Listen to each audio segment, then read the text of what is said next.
προσωπικά συμμετείχαμε σε μια ουσιαστική συζήτηση και όπου πλέον νομίζω ότι είναι στο χέρι μας να δρομολογήσουμε τις εξελίξεις οι οποίες θα έχουν και όνομα τεπώνυμο αλλά και θα αφορούν τον ενεργειακό σχεδιασμό της Περιφερειακής Ενότητας Φλόρινας. Από αυτά που ακούστηκαν και που αφορούν το κάθε ένα τοπικό πρόβλημα και που λίγο πολύ όλοι τα γνωρίζαμε, αλλά έπρεπε να επικαιροποιήσουμε αυτή τη θέση για να ξέρουμε και πώς από εδώ και πέρα θα ενεργήσουμε ως Περιφερειακή Αρχή. Και φυσικά πιστεύω ότι πλέον είμαστε σε θέση όχι μόνο να σχεδιάσουμε για το μέλλον αυτής της περιοχής, αλλά και να πιέσουμε την κεντρική κυβέρνηση έτσι ώστε να υλοποιήσει τις θέσεις της τοπικής κοινωνίας. Και επειδή συζητήσαμε πολύ διεξοδικά τα ζητήματα αυτά, πιστεύω ότι προϋπόθεση για διάνοιξη του ορυχείου της Βέβης θα πρέπει να είναι η κατασκευή της δεύτερης μονάδος της Φλόρινας. Σε καμία άλλη περίπτωση δεν πρέπει να γίνει διάνοιξη του ορυχείου της Βέβης όταν δεν υπάρχει στον ορίζοντα η κατασκευή του ΑΕΣ Μελίτης 2. Και από ό,τι είπε και ο Πρόεδρος, η θέση πλέον του τοπικού διαμερίσματος Βέβης δεν είναι στο να ανοίξει το ορυχείο της Βέβης. Άρα, αφού η ΔΕΗ αποφάσισε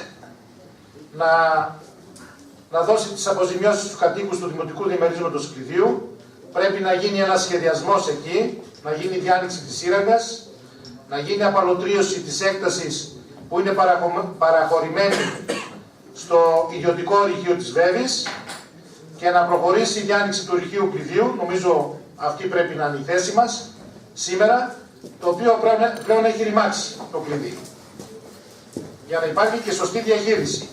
Εμείς πρέπει να διαχειριζόμαστε τους πόρους της περιοχής μας και τον πλούτο σωστά και με σχέδιο. Δεν πρέπει να λειτουργούμε αποσπασματικά όπως γίνεται σήμερα στην Αγλάδα. Και επειδή και εκεί ασκούνται πιέσεις από την Περιφερειακή Ενότητα και από τον Περιφερειάρχη, να ξέρετε ότι η συγκεκριμένη εταιρεία επαναποθετεί τις θέσεις της πάνω στο συγκεκριμένο αίτημα και ίσως πλέον δεν οριοθετεί την απαλωτρίωση των οικισμών γύρω-γύρω από το κεντρικό οικισμό, αλλά θα δώσει μάλλον συνολική πρόταση για το σχέδιο μετεγκατάστασης της Αγλάδος. Και εκεί θα συζητήσουμε μαζί και θα αποφασίσουμε για τον τρόπο και πώς πρέπει να γίνει.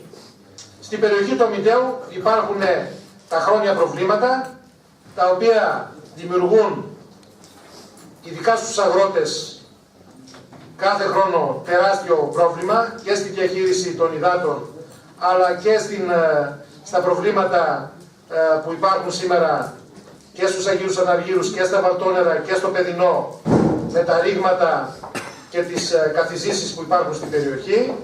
Και αυτά τα θέματα νομίζω θα είναι από τις πρώτες προτεραιότητες, τα οποία θα θέσει η Περιφερειακή Αρχή με πρώτο τον κύριο Περιφερειάρχη, για να τα δρομολογήσουμε και να δώσουμε τις λύσεις οι οποίες θέλει η τοπική κοινωνία.